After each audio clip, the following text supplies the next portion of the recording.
is our mission.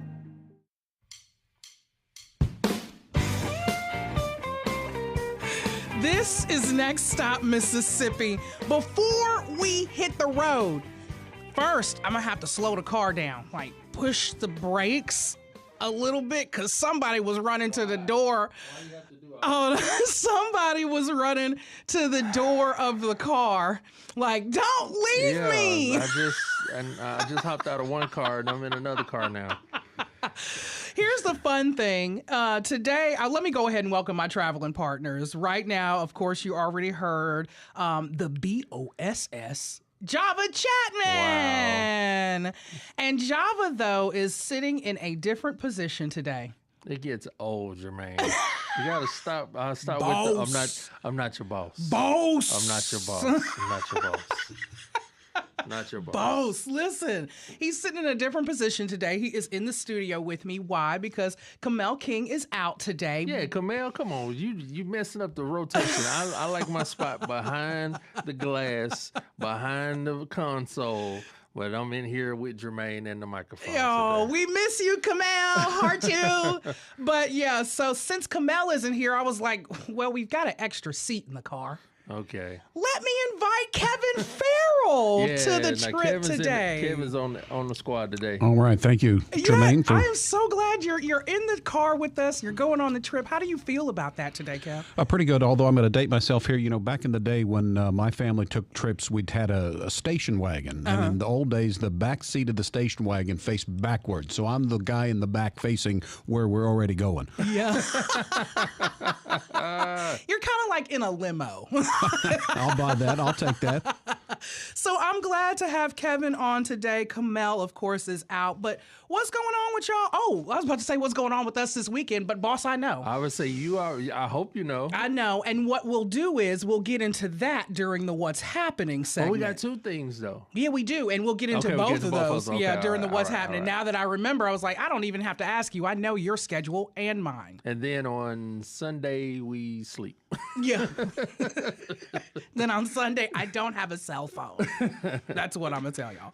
Okay, listen, though. Let's get into the show today. For our first stop, we're exploring the Mississippi Museum of Art's of Salt and Spirit, Black Quilters in the American South exhibition. I have always been very interested in Black quilters, especially Black quilters from the past. I know Black quilters are quilting right now, like literally right now, but some of those old pieces that have a little bit of history attached to it are some of my favorites. But this is opening November 16th in Jackson at the two Mississippi museums, right? Mississippi Museum of Art. That's it, at the Mississippi Museum of Art. And in with us to tell us more, and I got her name fully pronounced correctly, Kamel, on the billboard, but I'm going to try it again right now. Sharbreon Plummer is in with us. Sharbreon. It was so close. We just went through that. We got, but you know what? Did. It's okay. I'm going to do It's okay. better. It's a process. It is. It is. It is a process. 9 letters, 3 syllables. It's a lot. I know it. Introduce who you brought along with you. I don't want to leave her out. Of She is such your emotional support, she told me. She is. When you see Lydia, you see me, and vice versa. So Lydia Jasper is joining me today. She is one of the curators at the Mississippi Museum of Art and has been just such a thought partner and friend and emotional support over this past year and a half as we prepare for the show. And I always tell people, if you don't see me and you see Lydia and you want to know about the show, ask Lydia, because we share one brain at this point. Yeah. That's good. That's good. So you've got backup support today. Yes. I'm glad. I want to know all about this exhibition of Salt and Spirit, Black Quilters in the American South. I love this, but I also want to know about the passion that it took to kind of come up with the idea and to say, let's curate this. Yes. Talk about that. Yeah, there's so much I could say. So let's actually start with the quilts themselves. So they have an interesting story. The Mississippi Museum of Art had been collecting quilts made by African-American quilters for over 2 decades, nearly 2 decades. Oh, wow. And that was one collection. And recently, over the past couple of years, they received a gift from the Kohler Foundation of a collection of quilts, archival boxes, other ephemera that was collected by Roland L. Freeman. Yeah. And Roland was a photo documentarian, a folklorist, really well known. You know, for me, he's up there with Gordon Parks other photographers that really do a wonderful job of capturing Black folk life and just Black everyday quotidian life, the things we love about home. Yeah. And Roland had an exchange with the Kohler Foundation, and they acquired his estate. And part of them acquiring the estate, Roland said, I want you to call the Mississippi Museum. This is going there. So they received over 100 quilts. Wow. Boxes from each state. That feature all of his records. He was an impeccable record keeper. Yeah. And so what you're seeing is both a combination of the Mississippi Museum of Art's previous collection and Roland's gift to come together to tell this story, not only about Mississippi in a really beautiful and local way, but the region as a home place for so many beautiful folk practices, particularly quilting. Yeah, you know, the pieces are so beautiful. We had one up just then of a school that they had. It looks like a school, like they're in a library. Yeah. I mean, there is so much different, varieties of what you can get out of quilts. You think it's just the pattern version, but then it's stories like this where they have words on it in boxes like, a comic strip almost. I mean, it's such a beautiful, beautiful thing. I love it. What do you want people to take out of this when they come? Oh, what I hope that they take is not only a pride and a celebration of where you're from, of home. I'm from Louisiana, so the South is very important to me. I'm very, very proud of home. I oftentimes gripe because people like to treat the South as a place that time forgot. And it's like, no, they're amazing people that are still here doing great work. And it's also my hope that they think, to your point, more expansively about what Black quilting looks like. People think traditional blocks, they think squares, they think the Underground Railroad, they think all these things, but we have pictorial quilts, we have story quilts. There is a depth and a breadth of work that was created by our ancestors, by the women that we love, that was created in everyday context. They didn't go to school and get a BFA or an MFA, but they still had that keen aesthetic eye and that heart for beauty, and that manifests in the quilts that you'll see. Right. Java, you got a question? Yeah, the one thing I want to ask is, in this collection, when people come to the Mississippi Museum of Art, will they see any, I'll say, new quilts? Because when I think of quilts, I think of my big mama. She used to sew 1,000 quilts on the bed, all that kind of thing. But are there new quilters out here, modern day quilters, young quilters? Talk about that a little bit. Yeah, so most of the quilters that are in this show, just because of not only the museum's collection point, but also when Roland did his research, tended to be either octogenarians, they were elders when he interviewed them, 70s, 80s, 90s, or they might have been younger when he interviewed them and they're a bit more up in age. But one thing I am proud of is that we do have a range as far as when the quilts were created. So it goes all the way back to like 1950s by women who were born in the late 1800s to quilters who are still alive and practicing at places like Cultural Crossroads in Port Gibson, and they're able to come in and join. But quilts in the early 2000s-ish as well. So a few are kind of in the more contemporary sphere, but this is really kind of past and bringing it into the present. Yeah, I love that. She was talking about what people think of, how these quilts were created, and she debunked one of the myths. What's one of the myths you had? That, well, not really debunked. No. Right? I'm not going to say she debunked it. She kind of reset me on one of the myths. So especially if you grew up African American, you probably heard through somebody, these quilts had messages inside of them that either would direct them, let's just say, to pieces of the Underground Railroad, or give them insight into possible danger or things going on in the environment around them. That was a real thing, right? Okay. Possibly. Okay, yeah, I heard. So I've heard those stories. Yeah. I've heard those stories. Yeah. And so I told you, It has not been confirmed, right? You're gonna get me run out of Mississippi. No, I like fact checking. It has not. That has never been fully confirmed, and she is researching it heavily for us. Yeah. So No, I'm gonna call it real. No. I want it to be real. I told Germaine, it's not that it's not real. I am a researcher through and through in my heart of hearts. The thing I will say is that what I tell people is, so many people reference Hidden in Plain Sight. It's the book that really set the tone for that. That story. Yes. Those stories. But it's one book. Now, because of how fragmented our history is, African American history is, there are certain things that simply aren't going to be recorded. Right. the researcher in me is saying, I'm never going to say it didn't happen. People, when we talk about Harriet Tubman, for example, she was very much into reading the stars, astrocartography, those sorts of things. Because of how folks interpret our histories and what we're capable of, those things often get diminished. They weren't recorded in the same way. So as for me, I'm like, that is one source to start with. I personally am committed for the rest of my life, if I can. She's going to do it for us. Finding the other sources, citations. There are narratives from folks who were formerly enslaved, et cetera. I have not found the other pieces outside of this one oral history from this one person. I'm never going to discount that as a possibility and say it's not a thing. We don't have comprehensive sources to point us in multiple directions. And when I state something as absolute, it's my goal to say, here we have a body of work. But I'm never going to dismiss hidden in plain sight or the fact that that was a possibility because we are capable of so much. But what's that's my perspective. Doesn't have to be said. It don't have what's understood.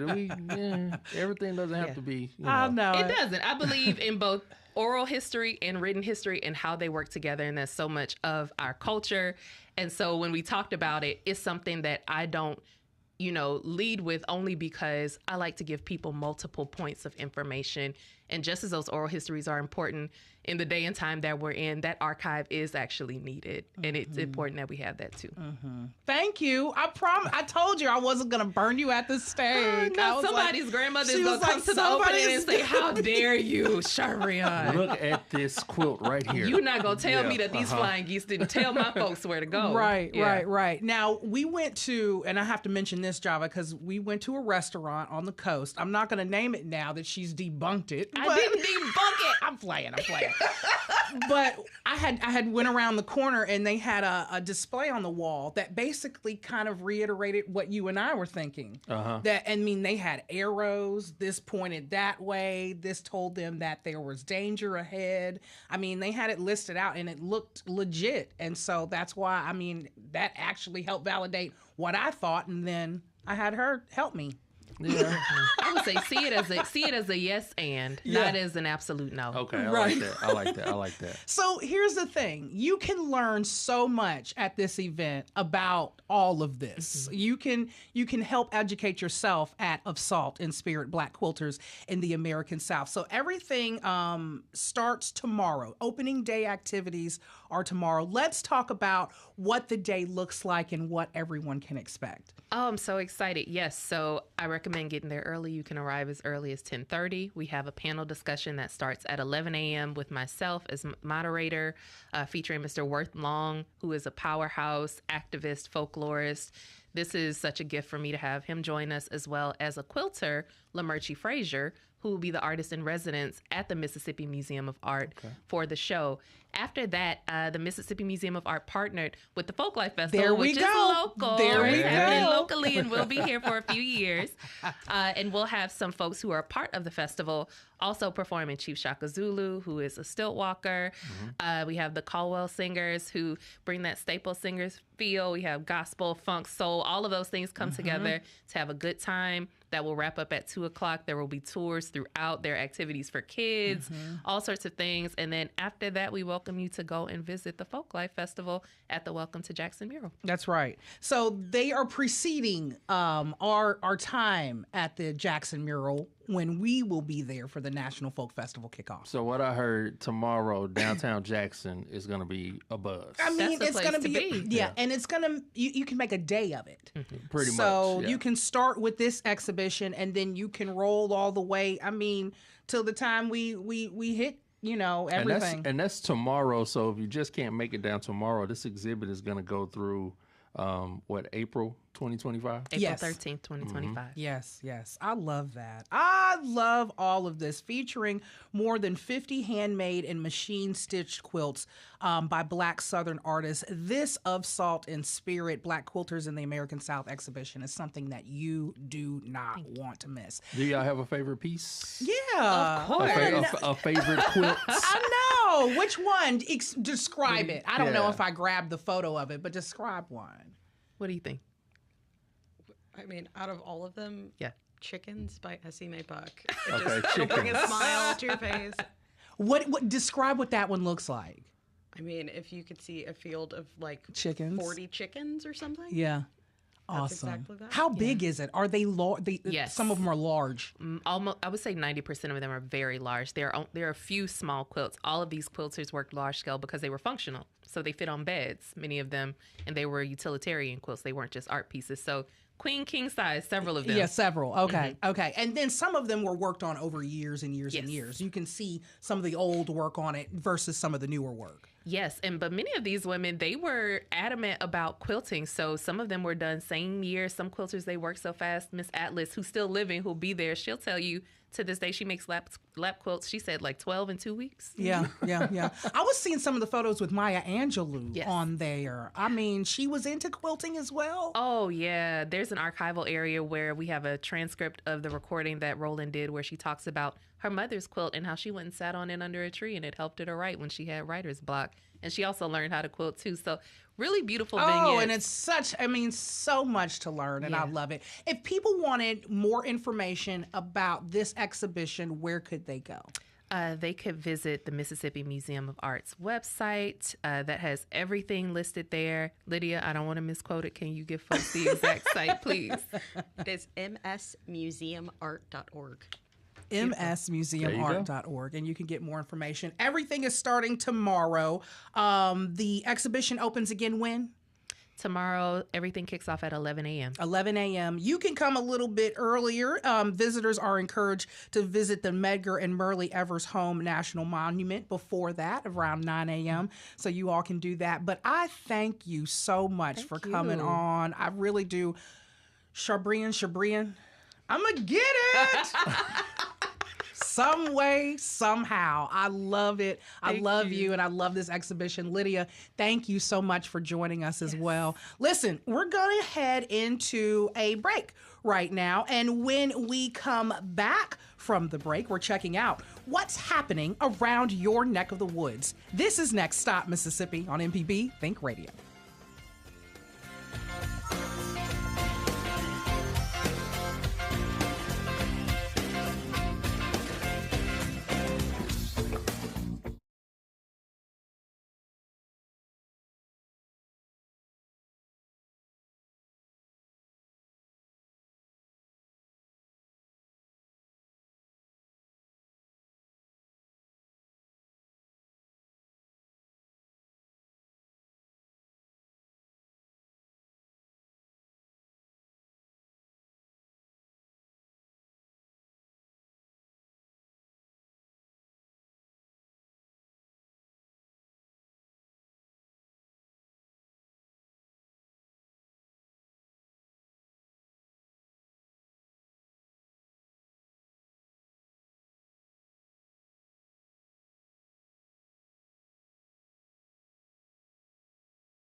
In with my traveling partners, Java, Kevin, and Kamel, though, is out today. Here's what's happening around your neck of the woods. We got into a little bit of it. We did. And before we move away from the quilts themes, because I can't wait to go see of Salt and Spirit, Black Quilters in the American South exhibition. Think about how many art pieces we slept on with grandmama's quilts. Think about how many I didn't, because I'm just going to say. You were hot-natured. Let me say, it was always something about grandma's quilts, my great-grandma's too, that I just did not care for. And I'm a little cloth bougie. Oh Lord, you don't want to stick the itchy. Well, okay, these weren't like hand sewn quilts, but Grandma would have the one with the fringes. I know what you're talking about. I can't sleep on that. but these were real quilts. It made me think about it because when they talked about the quilts, even the ones at the museum are so large because they were utilitarian, like they were made for beds and made to sleep on. Yeah. It's like, man, you may have been sleeping on a piece of art. Full history. And you didn't even, you just thought it was Big Mama's quilt. Right, full history. You were sleeping on full history. Yeah. That's some good stuff, man. That's some good stuff. And that's a good exhibition to see before you get into the rest of the events that we talked about that follow that as well. And precede that. Yeah, and precede that. It's a day. It's a day of it. It's a full day. It's a day of it in Jackson. Listen, let's get into what's happening around your neck of the woods because I'm so excited about this, what's happening. And the reason why I'm excited about this, what's happening, let me precede this because Kevin Farrell, of course, has been the longtime host of Creature Comforts, Thursday mornings on MPB Think Radio. And when I got to this, what's happening, I thought, animals. Okay. I thought, we're going to stick with animals. And so, Kevin, you inspired this What's Happening segment, okay? Oh, these are like animal events? Yeah, very much. With a couple of us dribbled in there. Yeah. But these are very much some animal-focused events, okay? All right, so let's get into some of it. Hattiesburg Zoo's Lights of the Wild has been nominated for USA Today's 10 Best Readers' Choice 2024 for Best Zoo Lights. Now, this is, the Hattiesburg Zoo has been nominated for this USA Today's 10 Best Readers' Choice for those zoo lights. Fans of the Lights of the Wild at the Hattiesburg Zoo can cast their vote once a day to help the zoo win. Vote for Lights of the Wild at Hattiesburg Zoo's Best Zoo Lights. Now, they've been nominated alongside 19 other zoos that include the Los Angeles Zoo, Dallas Zoo, Zoo in Tampa, Cheyenne Mountain Zoo, Houston Zoo, Nashville Zoo, and the Cincinnati Zoo, and more. Okay. So we to support, you can go and you can vote for them for the best zoo lights. And then you can head over to the 7th annual Lights of the Wild. Now, these zoo lights are so pretty. I don't know if my MMPs back there saw the monkey that's lit up, but that's one of those. Wait a minute. Now there was a lighted monkey, I think I had put in there. Not a real monkey. Not a real one, but it's okay. an installation, if they could pull that. But you can go to the 7th annual Lights of the Wild. That's going to be happening Friday, December 6th through Monday, the 23rd. It's become a holiday must-do for friends and families in December. Dazzling lighted displays feature supersized animals larger than life flowers and plants, as well as holiday-themed decor. And there's no better way to ring in the holiday season than with the splendor of Lights in the Wild at the Holiday Zoo. Hattiesburg Zoo does not miss. They do not miss. They don't miss for the adults. They don't miss for the children. And then we can go vote on them now if you'd like to have them win. But it sounds like they're the only one in Mississippi who's up there. I mean, so. They don't miss. They do a good job in Hattiesburg. Of Salute course. to the Hattiesburg Zoo. Yeah, of course we're going to support. Okay, here's what's happening tonight. That is not an animal event, but we're going to get into it. Thacker Mountain Radio Hour. Oh, it may not have animals, but it's going to be wild. It's going to be wild. Okay, listen. It's the Thacker Mountain Radio Hour, the long-running Oxford-based literary and music staple of Saturday nights on MPB Think Radio. It's coming to Jackson, Mississippi. This show will record at Dueling Hall tonight at 8 p.m. There will be no live broadcast, by the way, for the listeners. Yeah, because a lot of people are getting confused. Just for clarification, Thacker Mountain Radio, they have their live shows, and then about a few weeks later, then they put them on the broadcast. Yeah. So tonight's show will not be broadcast live, but if you're in Jackson, you can come and view it live. But it will air later in the fall, they say. Yeah. Okay. Well, you might get on camera. You might. I don't know how the cameras work. I don't know how they work. I just be talking. Just come ready to have a good time. Right. Listen, so this is featuring Jackson-based Jerry Wilson. He will be there. Music singer, songwriter Eric Strassner. Ding, ding, ding, ding, ding. Did I get it? And we're going to say you did. I think I would. And, of course, Fifth Child. But get this. Fifth Child is coming with an ensemble from the Mississippi Symphony Orchestra. Do you know how cold-blooded that's going to be? Cold-blooded. It's going to be a great time. Fifth, I know he's done this once or twice before, so it's going to be, it's something to see. It's something to see. Right. And, of course, host Jim Dees with house band Paul Tate and the Yellow Bushwhackers. Yellow Bushwhackers. Best name in the world. That's tonight, Dueling Hall, November 15th, 8 p.m., Thacker Mountain Radio Hour. That's going to be a time. You hear me? A full time. All right. And, of course, we've already previewed this, but the National Folk Festival kickoff is what's next on our What's Happening Around Your Neck of the Woods list. That's going to be happening tomorrow, November 16th, 3:30 p.m. You can get there. Everything gets kicked off at 4 p.m. We're going to be at the Welcome to Jackson sign right there in Jackson, Mississippi. This is a free special one-day kickoff event. Java and I will be there on the stage hosting. I don't know how we get pulled into these things, or how I get pulled into these things.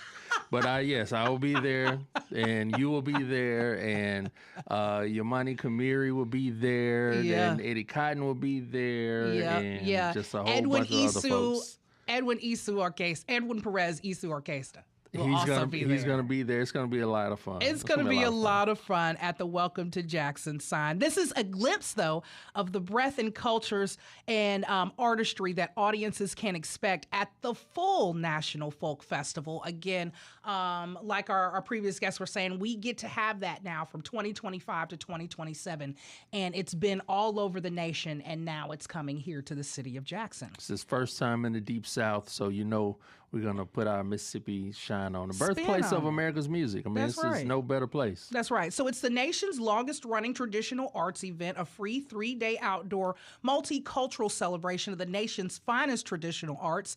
And its producing organization, the nonprofit National Council for the Traditional Arts, works with a new local host community on a 3-year cycle to present this. And Jackson, of course, was selected to host the traveling festival from those dates. There you go. So, yay! Congratulations. It's going to be big fun in the city. Congratulations. Big fun in the city, and we'll be there having fun right next to you. Here's what else is happening around your neck of the woods. We're getting back to the animals, Kevin. I'm coming back to what you love. It's Fin and Zen Yoga. You know I love this. At the Mississippi Aquarium, Sunday, November 17th. You got to get up there early, 8:30 a.m. But you remember when we were walking through the tunnel? Yes. And do you remember after we walked through the tunnel, we got to the big open area with the big aquarium wall in front of us? There was a bench seat and everything like that. With the shark and the stingray and yes. The big floor in the that's where they have it. That's where they have yoga. They have yoga right there in front. Look in front of the fishies. In front of the fishies. It's a beautiful little experience. No, it is a beautiful place. In the aquarium's most captivating setting, aquatic wonders. Taking the serene sights of sharks, stingrays, reef fishes, and other sea life while you dive into body and mind alignment. Yoga instructor Brittany Simmons will lead participants through a vinyasa yoga, a creative style of yoga that links breath and movement together in a flowing sequence, one of my favorites. Other than hot yoga. The event starts, I love yoga. You've done the hot yoga? I've done hot yoga too. What's the hot yoga? Is that with the stones? They turn on. It's just hot in the room. They turn on space heaters, the AC, the central heat. Just to make you sweat? Yes.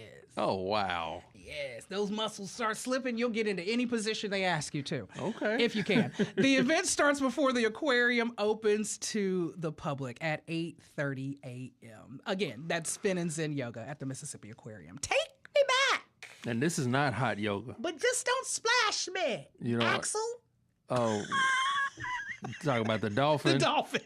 If you guys have not seen that video, go to it's on our social platforms. It's on YouTube, MPB YouTube channel.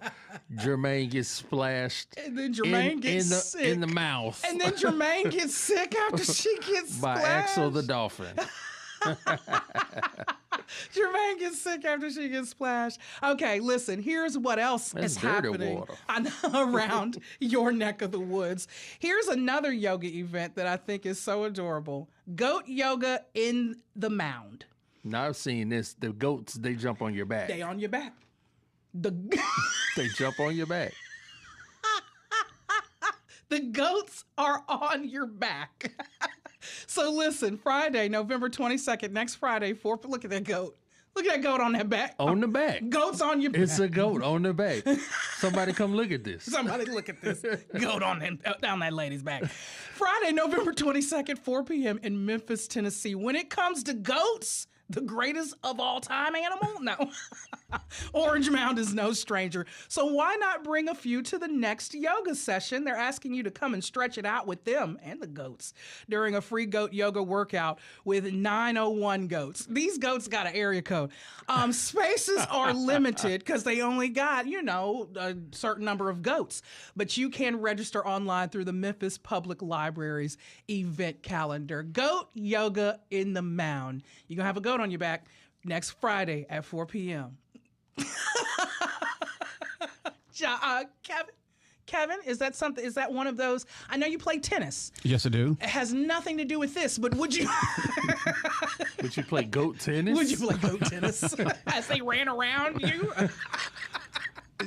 I tried yoga and I was not supple enough for it. But goats, I was, years ago went to a petting zoo in St. Louis. Yeah. And those things, when they see that you had the milk, they would just attack you. So I think goats are kind of cool, actually. Oh, that's awesome. That's awesome. I cannot wait. Okay, listen, let's get into this last bit of what's happening around your neck of the woods, because this is going to set us up for our next segment with Mayor Brown from Bay Springs, Mississippi.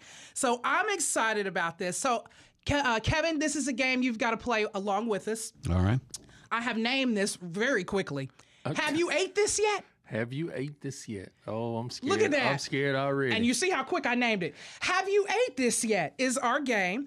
And so what they're going to do is they're going to pull up a picture. And then we're gonna say if we ate it yet. That's it. That's all. Simple. That's it. Simple. Nothing's gonna jump out and pop at you. But this is all focused on southern wild game. Oh Lord. Oh, this is all those animals and foods. Southern wild game. You ready? Okay. Let's do it. All right. Come on, Sahana and Blake. Hit me with that first slide. Deer. Oh yeah, Bambi. That's an easy one. Kevin. Once, I think. Java, do you go more than once? Yeah, deer is a frequent. Yeah. Deer is a frequent. Yeah. I do they call it, I don't know what it's really called, but I've heard it in the country called this, back scrap. Yeah, that's it. Yeah. Which is the most like the jerky portion of the deer. That's my favorite because it's less gamey. Yeah, but also, I mean, if people know how to season it right and barbecue it becomes non-gamey. Oh, like anything else. Okay. Good deer meat after a hunt. All right. Next animal. Frog. You know they fry up those legs. That's a yes. Really? Yes. Java, you are way more experimental than I thought you were. They got the frog legs on the buffet. I can't do it. I can't do it because they're attached together like frog's legs. Kevin, how about you? No on the frog legs. Yep, man. What?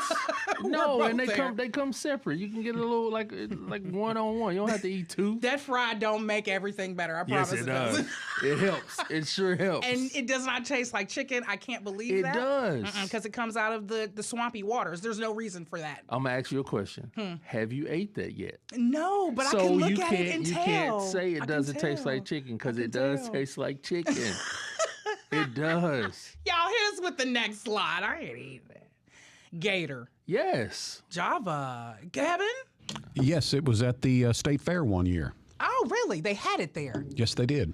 Yeah, I have not. Now, there's a restaurant, several restaurants, they will have gator on the menu. And Okay. Yeah. Okay. Well, I'm just glad you're more experimental. Now, I'm scared of what you're gonna put next. No, I don't. I can't remember what I put up there. Go ahead, Sahan and Blake. Hit us with the next one. No. Possum. Never. Possum. And then we call it possum. Somewhere else they put the O in front of it and they call it opossum. That's right. Never eaten a possum. I've seen them, but I wouldn't want to eat them after I saw them. Yeah, no, that's true. That's big rat. But they probably gravy it up. I mean, I'll let somebody else handle that. They gravy it up. What's the next one we got? I think we're getting close. Rabbit. I don't think I've Kevin? ever had rabbit. I might have had this. My dad was stationed in Germany when I was in middle school, so we might have had Hassenpfeffer. I'm not sure. And that's rabbit? I think so, yeah. Oh, wow. Oh, okay. Okay. You've never had it. I've never never had had it either. rabbit, yeah. I've never had it either. Next one. I put coon. No, I've never had a trash panther. I put coon only because that's what we call it here. I know they're called raccoons. Yeah, what I miss a coon. But coon is what they call that delicacy here. But no, I have not eaten coon. Kevin, you? Coon? Nope, no coon. All right, next up. Snake. No, I don't think I've eaten snake. I've seen people, but I've I've never eaten eaten snake. No. Kevin? The older I get, my memory gets very foggy sometimes, but I think I have eaten snake. I was about to say, I think that's a yes. Kevin's is teetering on yes. Yeah. Okay, I think this next slide is our last one.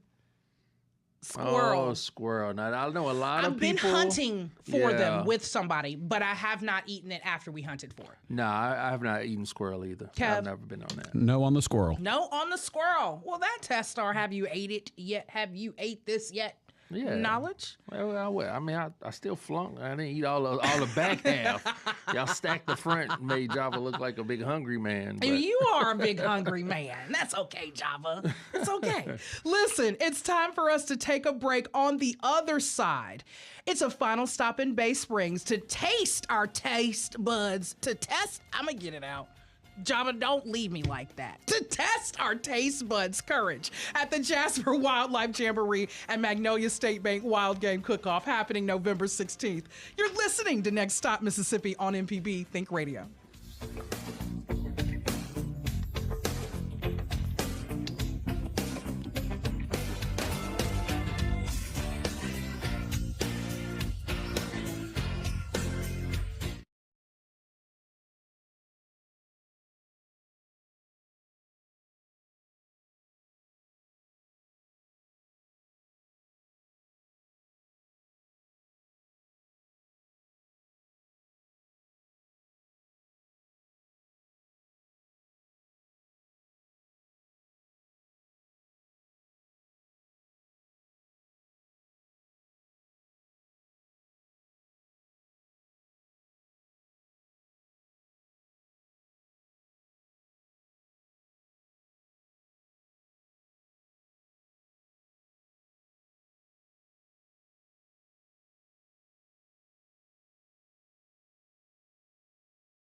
This is Next Stop Mississippi on MPB Think Radio. I'm Germaine Flood, in with my traveling partners Java Chapman and Kevin Farrell. Kamel King is out today. For our final stop of the day, we're picking up kind of where we left off. We're testing our taste buds' courage at the Jasper Wildlife Jamboree and Magnolia State Bank Wild Game Cook-Off happening November 16th. And in with us is none other than Bay Springs Mayor Donald Brown, and he is in full camo, and I love it. Mayor I love camo. Mayor Brown, thank you so much for joining us today on Next Stop Mississippi. Thank you for taking the time out. Yes, ma'am. We're excited to be on air with you. Excited to have you on with us. Listen, this whole event is going down in Bay Springs, Mississippi, and it's featuring a cooking demonstration. If you follow him, he's got a heck of a following. Stale Cracker out there. Stale Cracker will be giving that cooking demonstration, followed by samples for all. But Mayor Brown, how excited are you for this event in your city? We're super excited. We started this event last year on Veterans Day, and we wanted to have a new event, and we started trying to really figure out what Bay Springs could do that nobody else around could do. And Jasper County's got such a rich resource for wildlife, fishing, and hunting. So we said, let's do a wild game cook-off and a wildlife jamboree, and that's where we started this. And the freedom of being able to hunt and fish from our veterans, it just kind of all rang together there. That's awesome. I love that. I love that. Talk about Bay Springs and your love for the city, and what you want everybody to know about the city here in the state. I just want everybody to know that Bay Springs is alive and growing. We've got events going on and new restaurants and retail hopefully coming in. We're wanting to be just a thriving hub of the community here, and want everybody to come up and see what Bay Springs has to offer, and see what all we got going on. That's right. That's right. Now, Mayor, you don't mind sitting back in your chair for me, do you? Oh, absolutely. That'll work. I got you. I got you back in frame. I got you back in frame. I got you right there. I want to talk about this Jasper Wildlife Jamboree. How many years has it been going on? So we started it last year, so this is our second year. Hopefully it'll continue to go on, many years on into the future. Yeah.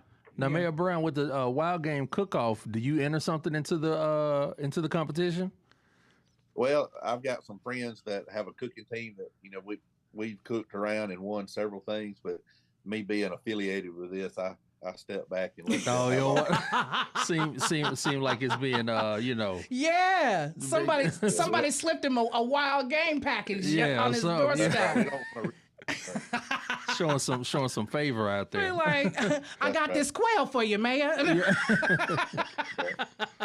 Listen, he actually brings in some big guns when it comes down to the actual wild game cook-off to help judge the cook-off. Okay. So I want to meet some of the judges. So I've actually gotten some of their photos up.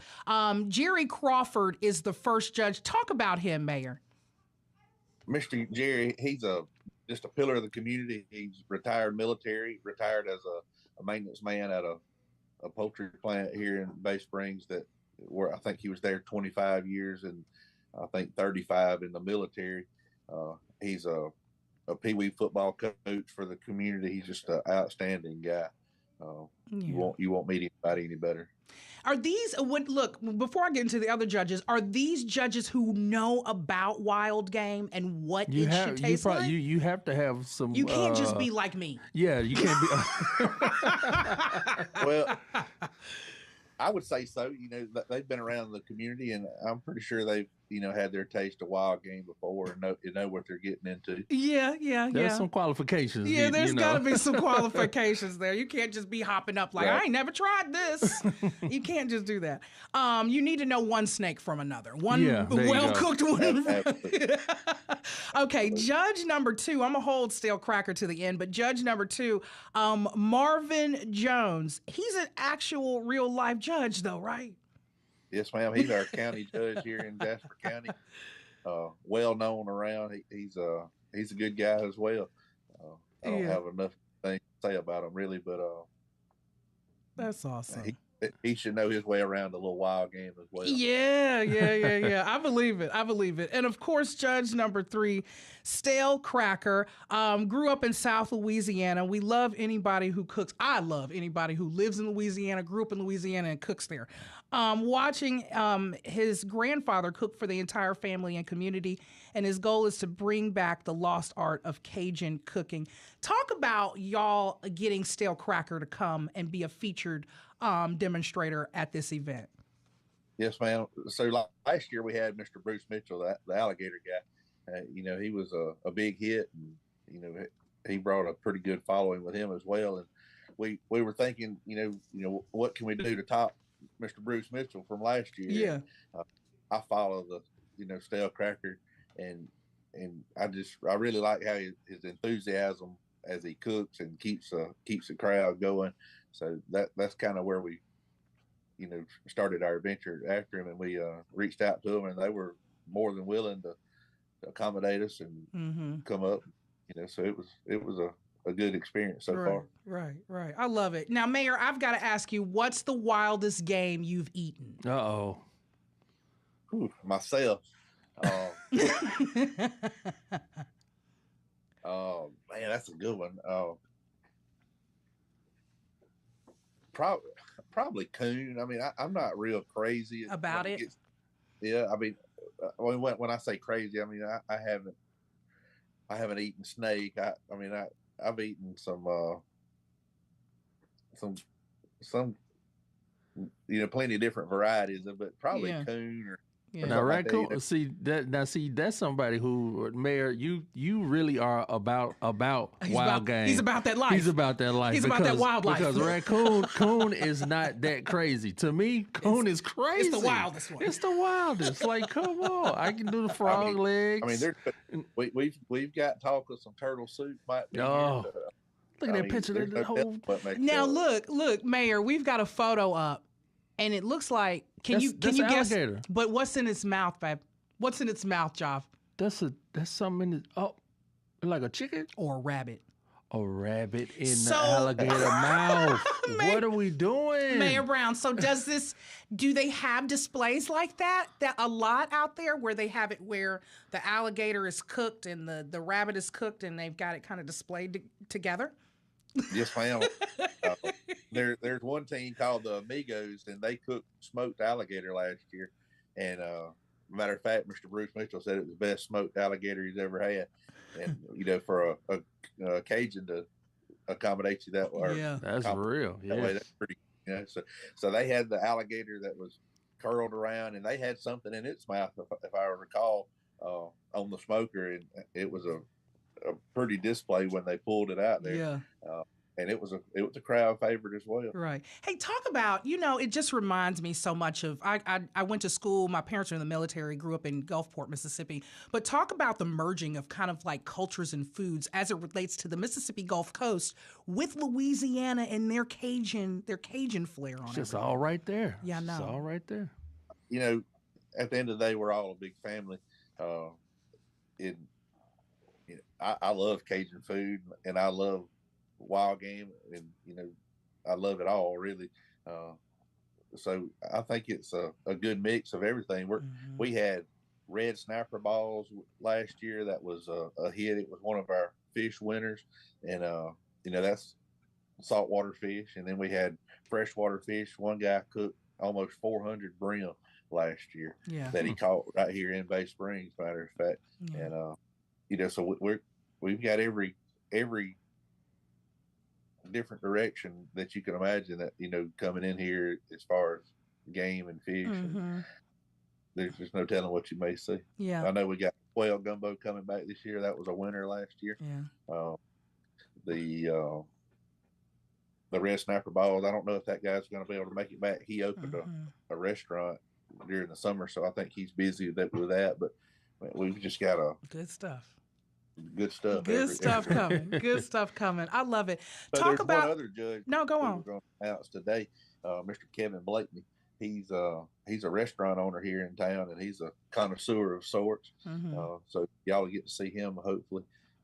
He's a retired union electrician that opened a restaurant here in town that's thriving, doing well. And he's got quite the complex palate for such game, as we'll have out here today. Good stuff. And then, they'll select a judge out of the cook teams, a random judge, to keep things fair. So that's our other judge as well. So we have a total of 5 judges. Good stuff. Good stuff, Mayor. How much do you want people to come out and the impact for the city for this event? So, we're ready to accommodate as many people as we can get there tomorrow. Like I said, we'll have a veterans display of colors to honor our veterans, and because like I said, that's where we get our freedom to be able to hunt and fish we do. So we've got 25 vendors, I believe, selling all types of outdoor goods and anything from shirts to, I know there's going to be some game calls and scents and all, just anything that you can imagine. And ProFlow Kawasaki and Polaris out of Jones County will be here with a ATV demo where you can sign up and demo a vehicle. So you can ride off. Yeah, everything. you ride off. Listen, I want everybody to know, so the cook-off goals are to demonstrate that responsible hunters and anglers properly utilize the wild game they harvest, and that wild game makes excellent and healthy table fare. Also, to provide an opportunity for cook team enthusiasts to interact in a friendly, competitive manner, no, ragging on the other cooks. To bring awareness to Bay Springs and Jasper counties' great outdoors, of course, and then to generate funds to support local wildlife conservation and Bay Springs revitalization efforts. Everything gets kicked off at 10 a.m. They're loading in, setting up, and decorating. 11 a.m. They're starting to cook. Teams are checking in. 2 p.m. It's open to the public. The event begins. With samples served. Okay, I want you to know, only small, bite-sized portions, people. You can't take a to-go plate to the house. At 3 p.m., judging begins, and then at 5 p.m., the winners are announced, and maybe you can get a to-go plate then. And we'll wrap up with an excellent fireworks show as well at 6 o'clock. Awesome. Oh, no, that's nice. That's a full day out there. It is a full day. Bay Springs. It is a full day. And listen, if you want more information about the Jasper Wildlife Jamboree 2024 and Magnolia State Bank Wild Game Cook-Off, you can go to baysprings-chamber.com/wildlife-jamboree. And I want to thank Mayor Brown for joining us today, talking about all the wild game that they've got going on at this great event. Mayor Brown, thank you so much for coming on today with us. Thank you, and thank y'all for having us. Oh, thank yes, y'all sir. so Thank you, much Mayor for Brown. putting on what y'all do. Y'all get down there. Stale Cracker will be doing that cooking demonstration starting at 11 a.m. It's a fun-filled day. Jasper Wildlife Jamboree and Magnolia State Bank Wild Game Cook-Off. Man, Java, love the I love coast. it. Love the coast. We're going to go down there one day and eat some wild alligator holding a rabbit. Now we can do that. Now I don't know, like Mayor Brown, he talking about with the raccoon. I may have to pass on it. I believe it, though. Because I trust Mayor Brown. I mean, I do too, but Because he said he wasn't as crazy, but he could get it done. I mean, I guess so. If you put it out there and say, if you give me a nice shaped thigh, and you be like, here you go. Don't and say then nothing else. Don't say nothing. Then maybe I'll eat it and I'll be like, oh, what's this? And he can be like, oh, that's raccoon. Yeah. It's like, wait a minute. That's that cool. I love it. I love it. I love all of it. Well, listen, y'all, we've come to the end of another great trip. We want to thank you all for riding shotgun, and today's guests, Sharbreon Plummer and Mayor Donald Brown, for joining us. To submit an event or find out more information about these and what's happening around your neck of the woods, visit mpbonline.org. Click the community tab to view SIP events or email events@mpbonline.org. Next Stop Mississippi is produced by yours truly. For Java Chapman, Kevin Farrell, and Kamel King with Visit Mississippi, I'm Germaine Flood. Today's MMPs were Blake and Sahana, and I thank them. It's Southern Remedy for Women up next, and join us next Friday at 10 a.m. for another great trip here on Next Stop Mississippi.